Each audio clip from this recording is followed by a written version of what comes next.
Sir नमस्कार. नमस्कार sir. नमस्कार सज्जन हो. नमस्कार.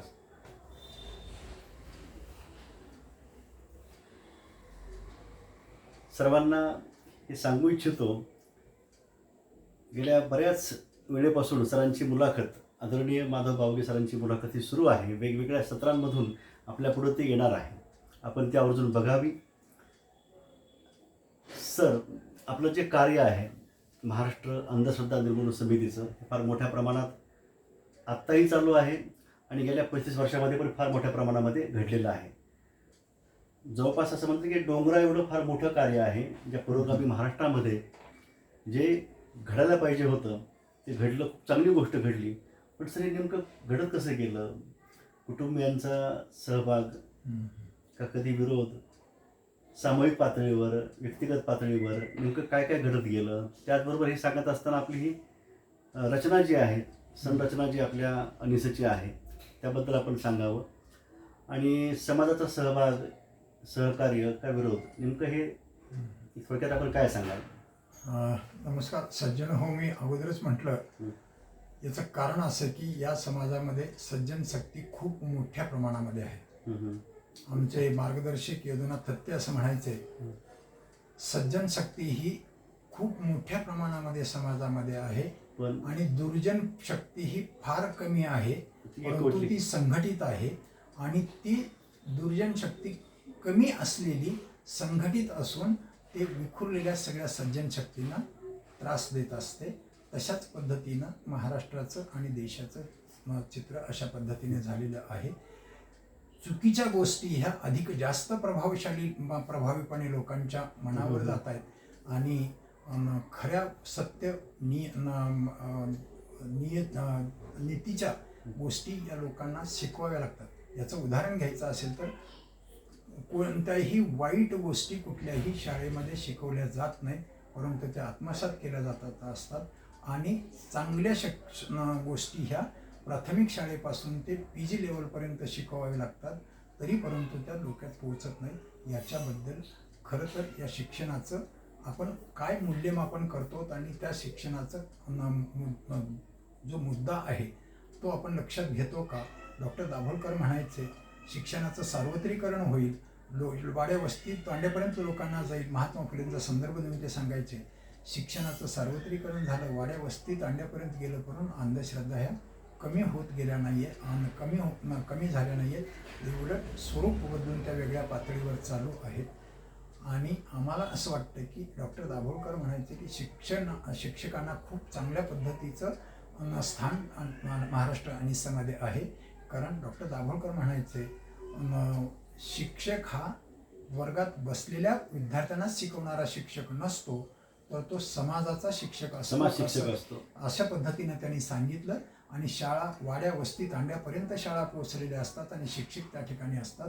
म्हणून आजही शिक्षकांना मानाचं स्थान आहे. काही अपवादात्मक लोकांना सोडलं तर गावामध्ये काही प्रश्न असतील तर गुरुजी कसं म्हणून गुरुजीकडेच येत असतात. म्हणून शिक्षण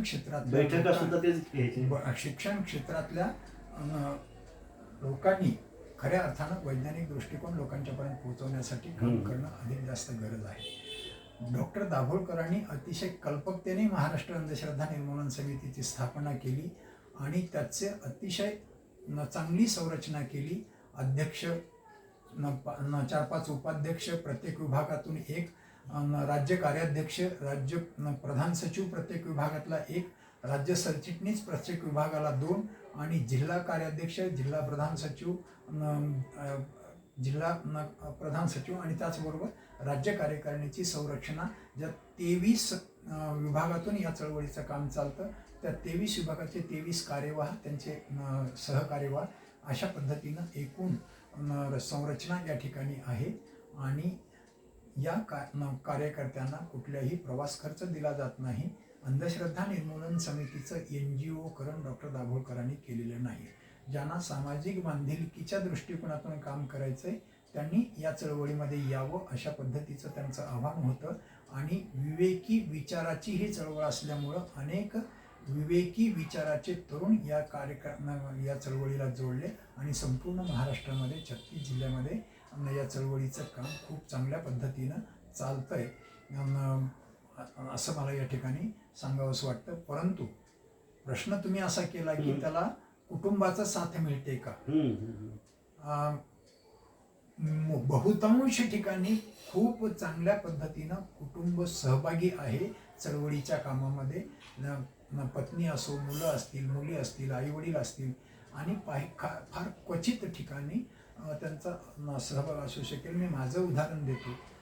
मी या चळवळीमध्ये आल्यापासून कसं तर सगळ्या अंधश्रद्धांना बळी पडलेला, सगळ्या कर्मकांडांना बळी पडलेला, बुवाबाजीच्या वाऱ्या केलेला माणूस जोपर्यंत मला माहीत नव्हतं, आणि त्यानंतर डॉक्टर दाभोळकरांच्या सानिध्यामध्ये चळवळीमध्ये आलो, शाहू कॉलेजमधून आणि बाबा आमटेंच्या सानिध्यामधून ही जी काही प्रेरणा मिळाली, त्यातून मी पूर्णतः बदललो. माझे आईवडील बदलले, माझ्या बहिणी बदलल्या, माझे भाऊ बदलला, आणि माझी बायकोसुद्धा बदलली. ते कसं सर? याचं कारण असं की मी कुणालाही हे करू नका असं म्हटलं नाही. त्यांच्याशी संवाद केला, त्याच्याबद्दलचा फोलपणा त्यांच्या निदर्शनास आणून दिला, आणि मग बायको तर म्हणाली तुमचं उत्तर देण्यापेक्षा ते न केलेलंच बरं, अशा पद्धतीचे तिने निर्धार केला. आणि आज माझी बायको कुठलंही कर्मकांड करत नाही, उपवास तपास नाही, किंवा कुठल्याही दैववादामध्ये गुरफटलेली नाही, कुठल्या बुवाबाबांच्या मध्ये सुद्धा गुंतलेली नाही आहे. हे मी या ठिकाणी नमूद करतो. कार्यक्रमात पण त्यांनी सांगितलं. दुसरं असं की ती सुद्धा ऑर्थोडॉक्स कुटुंबातून आलेली, दैववादातून आलेली, पूजा करणारी, उपवास तपास करणारी अशी सगळी असलेली ती माझ्या सहवासात आल्यानंतर चळवळीमध्ये माझ्यासोबत राहिल्यामुळं ती पूर्णतः बदलली. डॉक्टर दाभोळकरांनी एक असा कार्यक्रम घेतलेला होता द्विदशक पूर्तीच्या वेळेला. कार्यकर्ता हा चळवळीसाठी वेळ देतो, तो त्याच्या नोकरीमधून देऊ शकत नाही, व्यवसायातून देऊ शकत नाहीये, तर तो कुटुंबाला द्यायचा जो वेळ असतो तोच वेळ तो चळवळीला देत असतो, आणि कुटुंबाचा कमी वेळ देत असतो. या संदर्भामध्ये त्या कार्यकर्त्यांच्या कुटुंबामध्ये त्या कार्यकर्त्याबद्दलचं कुटुंबियांचं काय मत आहे हे जाणून घेण्यासाठी 1.5 ते 2 तासाचं एक सत्र त्या ठिकाणी ठेवलं होतं. आणि जवळपास संपूर्ण महाराष्ट्रातल्या वेगवेगळ्या जिल्ह्यातून निवडक काही कार्यकर्ते विभागातून निवडलेले होते, आणि कुणाची पत्नी, कुणाचा मुलगा, कुणाची मुलगी, कुणाची आई, कुणाचे वडील, अशा पद्धतीचे निवड केलेली होती. त्यामध्ये माझ्या पत्नीची मंगल बावगेची त्याच्यात निवड होती, आणि तिला सांगितलं गेलं की तिथे तुम्हाला बोलायचं आहे, चळवळीमध्ये नवरा काम करतोय, तर तुम्हाला त्याच्याबद्दलचं काय मत आहे, त्याच्याबद्दल त्याचा त्रास होत असेल तर तो त्रास जे काय असेल ते स्पष्टपणे मांडायचं आहे. शिव्या द्यायच्या असेल तर ते सुद्धा द्यायला तिथे मुभा होती. अशा पद्धतीचं असताना तिला बोलायचं म्हटल्यानंतर ती येणारच नाही म्हणाली. परंतु संजय बनसोडे सरांकडं, आता सध्याचे जे कार्याध्यक्ष आहेत त्यांच्याकडे तो विभाग होता, त्या विभागाचं सगळं नियोजन त्यांनी तिच्याशी बोलल्यानंतर 3-4 पानाचं निवेदन तिने माझ्यासमोर ठेवलं, आणि हे टाईप करून द्या म्हणालं. तिच्या लिहिण्यामध्ये मी एक शब्द सुद्धा ॲड केला नाही. तिने त्याच्यामध्ये तिच्या स्वतःच्या मध्ये कसा बदल होत गेला, तिची पार्श्वभूमी काय होती, तिचं लग्नाच्या वेळेला काय पार्श्वभूमी होती, लग्नानंतर काय पार्श्वभूमी होती, आणि त्याच्यानंतर चळवळीचा साथीदार चळवळीमध्ये काम करणारा असल्यामुळं, त्यांच्यासोबत सहवासात असल्यामुळे, चर्चेत असल्यामुळे तिच्यामध्ये काय बदल झाला याच्याबद्दलचं सगळं सविस्तर तिने मांडलं. आणि शेवटी एक म्हणाली ती, माधव बावगेंना घरात कुठला कार्यक्रम असेल वेळ मिळत नाही, नातेवाईकाच्यात कुठला कार्यक्रम असेल वेळ मिळत नाही, कुणाचं लग्न असेल नातेवाईकातलं त्यांना वेळ मिळत नाही, माझ्या सख्ख्या भावाच्या लग्नाला सुद्धा ते आले नाहीत असं तिने सांगितलं. तिचं ते म्हणणं बरोबरच आहे, कारण माझ्या एका कार्यकर्त्यांचं, उदगीरच्या कार्यकर्त्यांचं मुलाचं आणि मुलीचं लग्न होतं. त्यांनी सत्यशोधकी करण्याचा निर्णय घेतला, पण डॉक्टर दाभोळकर आणि माधव बावगे दोघेही आले पाहिजेत असं त्यांनी सांगितलं पाहिजे. दोघांपैकी एक नसलं तरी मी ते लग्न तशा पद्धतीने करणार नाही असं म्हटल्यामुळं मी आणि डॉक्टर दाभोळकर दोघंही त्या कार्यक्रमाला उपस्थित होतो. म्हणजे तिथं शब्द दिला त्यांना, आणि थोड्या दिवसानंतर तिच्या सख्ख्या भावाचं लग्न त्याच तारखेला आणि त्याच वेळेला ठरलं. आणि मग मी त्यांना नम्रपणे सांगितलं की मी त्या मेव्हण्याला सांगितलं की मी तुमच्या लग्नाला येऊ शकणार नाही, कारण मी माझ्या कार्यकर्त्यांना शब्द दिलेला आहे आणि तो पाळणं गरजेचं आहे. मी मंगलला तिकडे पाठवून देतो असं त्यांनी सांगितलं. त्यांनी समजून घेतलं. पण तिला जी खंत वाटली ती तिने बोलून दाखवली आणि त्याचबरोबर पुन्हा म्हणाली, कोणी वारलं तर तूच जा, त्यांना वेळ नसतो. परंतु अंधश्रद्धा निर्मूलनाचं जर काम असेल तर ते मेलेलं उठतील. या पद्धतीने तिने तिचं मत व्यक्त केलं. याच्यातून मला असं वाटतं खऱ्या अर्थानं कार्यकर्ते खूप म्हणजे तारेवरची कसरत करून समर्पितपणे चळवळीचं काम करतात आणि कुठल्याही लाभाची अपेक्षा न करता पदरमोड करून प्रसंगी लोकसहभागातून या चळवळीचं सगळं काम चालतं. आणि म्हणून आपण सगळ्यांनी या कार्यकर्त्यांच्या म्हणण्याचा अर्थ समजून घ्यावा. त्यांनी काही लाभाच्या ठिकाणी जाऊन आपण फसतो तरी परंतु फसेपर्यंत आपल्याला काही वाटत नाही, परंतु सत्य सांगितलं की लोकांना पटत नाही, हे वास्तव आहे. आपण सत्य समजून घ्यावं, ही भूमिका मी तुम्हाला सांगतो. दुसरा राहिला प्रश्न संघटनेमध्ये थोडासा आता तुम्ही जो म्हणालात दुफळी, मी त्याला दुफळी किंवा फूट असं काही म्हणणार नाही. खरं तर अंधश्रद्धा निर्मूलनाचं काम हे आणखी 10 संघटनांनी मिळून केलं तरीही ते संपणार नाहीये. आणि म्हणून डॉक्टर दाभोळकरांनी व्यापक दृष्टिकोनातून चळवळ सुरू केली, परंतु त्यांच्या निधनानंतर कुटुंबियांना वारसा हक्कानं ती चळवळ आमच्याकडं असावी असं वाटायला लागलं आणि कार्यकर्त्यांना वाटायला लागलं की डॉक्टरांच्या नेतृत्वाखाली संपूर्ण महाराष्ट्रातल्या कार्यकर्त्यांनी ही चळवळ वाढवलेली आहे. यात वार्तापत्राचे वर्गणीदार केलेले आहेत आणि निधीसुद्धा संपूर्ण महाराष्ट्रामधून जमा केलेला आहे. तो संघटनेकडेच असला पाहिजे आणि ही विचाराची चळवळ आहे. डॉक्टर दाभोळकर म्हणायचे की अंधश्रद्धा निर्मूलन समिती माझं कुटुंब आहे आणि या चळवळीमध्ये काम करणारे सगळे कार्यकर्ते हे माझ्या वैचारिक वारसदार आहेत आणि म्हणून या संदर्भामध्ये आम्ही डॉक्टरांचे वैचारिक वारसदार म्हणून ही संघटना पुढे नेण्याच्या दृष्टिकोनातून सातत्याने सगळ्या शाखा पातळीपासून जिल्हा पातळीपासून ते राज्य पातळीपर्यंतच्या सगळ्या कार्यकर्त्यांनी ठरवलं. परंतु काय झालं काही माहीत नाही. ट्रस्ट गटाला हाताशी धरून डॉक्टरांच्या कुटुंबियांनी ती संघटना ताब्यात घ्यायचा प्रयत्न केला, पण कार्यकर्त्यांनी तो हाणून पाडला आणि ते ट्रस्टच्या अंतर्गत त्यांनी काम करत असतील. आम्ही डॉक्टरांच्या सुरू केलेली ती संघटना ही त्या पातळीवर काम चालू आहे. अक्षरशः सगळी संसाधनं तिकडे असतील तरी कार्यकर्त्यांनी आपल्या कृतीच्या जोरावर आज संघटनेला स्टेबल केलेलं आहे. अतिशय चांगल्या पद्धतीनं अंधश्रद्धा निर्मूलन पत्रिकेचं कार्यालय हे स्वतःच्या कार्यालयामध्ये इस्लामपूरला चालू आहे आणि संघटनेचं काम अधिक जास्त वृद्धिंगत झालेलं आहे. डॉक्टर गेल्यानंतर संघटना बंद पडली असं होऊ नये आणि कदाचित डॉक्टरांचा खून करणाऱ्यांचा हेतू असाच होता. चळवळीचा मुख्य मारला की चळवळ संपेल असं वाटलं होतं, परंतु विचाराचा प्रतिवाद विचाराने करता आला नाही. त्यांनी शस्त्र हातात घेतले आणि डॉक्टरांचा खून केला.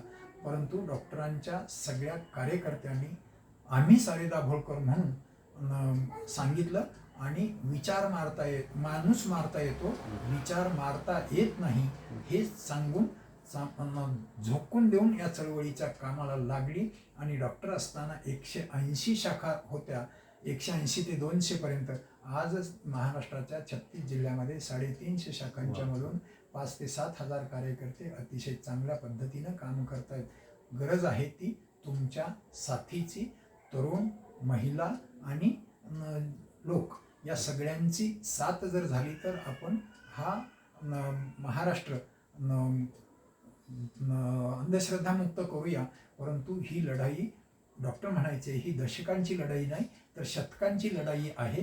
कार्यकर्त्यांना असं वाटतं की आपल्या हयातीमध्ये अंधश्रद्धामुक्त महाराष्ट्र होईल का नाही माहीत नाही, परंतु आपण तो प्रवाह, तो विचार कायम पुढे नेणं गरजेचं आहे. म्हणून कार्यकर्ते हे तशा पद्धतीनं काम करतायत. म्हणून ही चळवळ लोकांच्यापर्यंत पोहोचलेली आहे.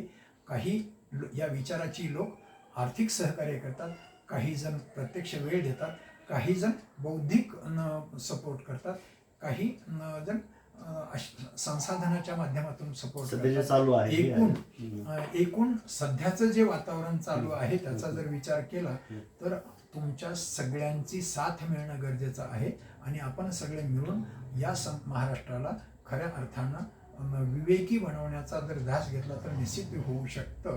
कितीही शासन त्यांच्या पाठीमागे जरी असलं तरी शेवटी शासनही काही टिळा लावून आलेलं नाही आहे. तिथे नंतरची लोकंसुद्धा त्याच्यामध्ये सहभागी होऊ शकतात. शासकीय पातळीवर जे काही व्हायचं ते होईल.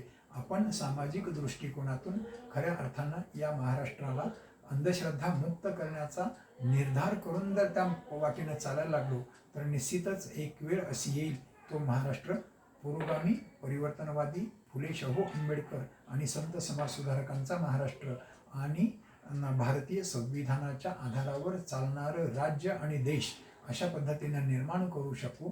आपण सर्वजण त्यासाठी सहभागी व्हावं असं तुम्हाला सगळ्यांना आवाहन करतो आणि थांबतो.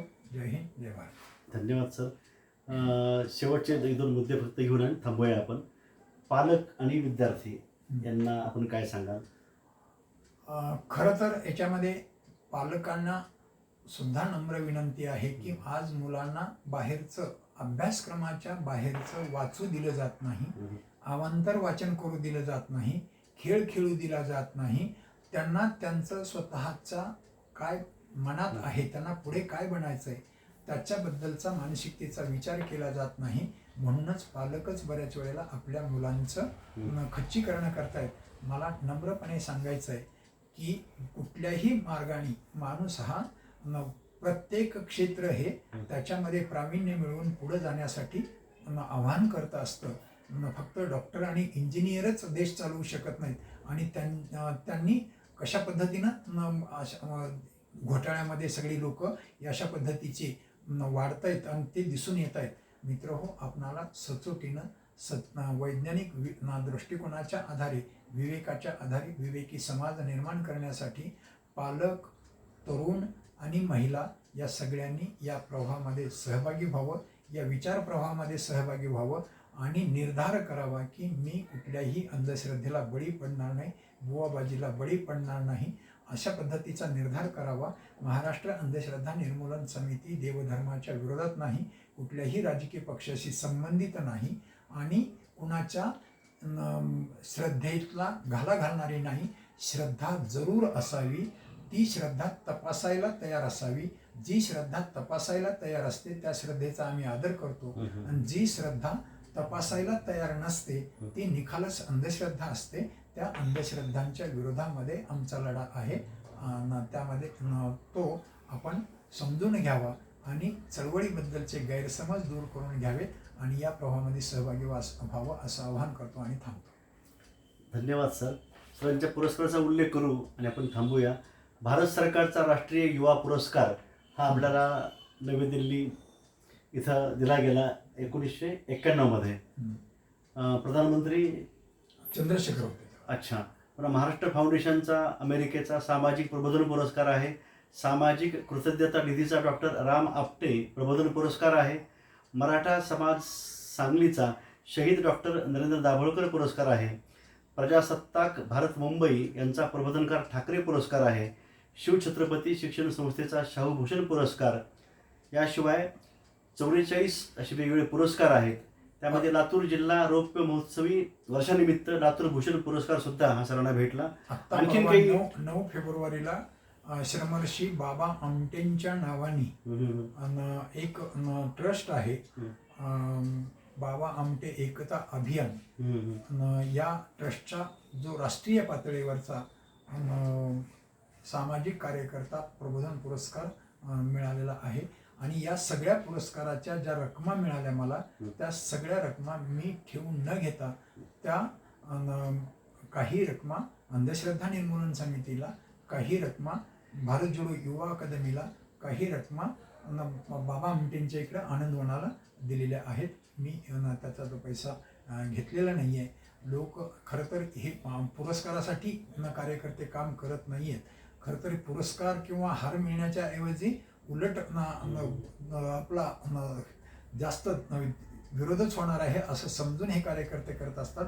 परंतु समाजामध्ये चांगली माणसं आहेत, नोंद घेणारी माणसं आहेत, ती नोंद घेतात आणि अशा पद्धतीचा पुरस्कार देतात. पुरस्काराने अधिक जास्त जबाबदारी वाढते आणि काम करण्याचे प्रेरणासुद्धा मिळते. म्हणून अशा कार्यकर्त्यांना जे पुरस्कार मिळतात त्याच्याबद्दलचा त्याचा उपयोग हा कार्यकर्ते चळवळीच्या कामासाठी अधिक जास्त वेळ देऊन करतात. त्याच्याबद्दल मी सगळ्या कार्यकर्त्यांचेही मनपूर्वक आभार व्यक्त करतो. आमचा गौरव केला त्या संस्थांचाही आभार व्यक्त करतो आणि जनतेचेही आपण सर्वजण सहभागी व्हावं यासाठी विनंती करून आपली रजा घेतो. जय संविधान, जय जगत. कर्तव्यनिष्ठा आणि सामाजिक बांधिलकी जोपासू आणि सत्य न्यायाचं सरकार आपण आणण्यासाठी आपण पुन्हा लढा सुरू करू, हीच कळकळीची विनंती आहे. तरच आपण सगळेजण सुखी आणि सुरक्षित राहू. सर, आपण खूप आपला अतिशय मौलिक असा वेळ जवळपास दिवसभर आणि आता रात्र होऊ लागलेली आहे, रात्र होऊन गेलेली आहे. आमची मुलाखत चालू आहे. मुलाखतीला जेवढा वेळ लागतो त्यापेक्षा अधिक वेळ अनौपचारिक बोलण्याला आणि अनौपचारिक काही मुद्दे काढणं असेल, सेटिंग याला वेळ लागतो. आता फक्त एवढंच सांगतो आहे, आता आम्ही थांबत आहोत. पुन्हा भेटायचं आहे, पुन्हा आपण सर्वांना भेटू, पुन्हा मुलाखती घेऊ. आपापल्या भागात जी अशी माणसं आहेत वेगवेगळ्या क्षेत्रातील कार्य करणारी, समर्पित, त्यांच्या मुलाखतीसुद्धा आपण घ्याव्यात, हाही उद्देश मागं आहे. आणि आपण आपलं जीवन सुखी सुरक्षित करूया. धन्यवाद. जय महाराष्ट्र, जय भारत, धन्यवाद. जय मानवता, जय जय संविधान, जय संविधान, जय जगत.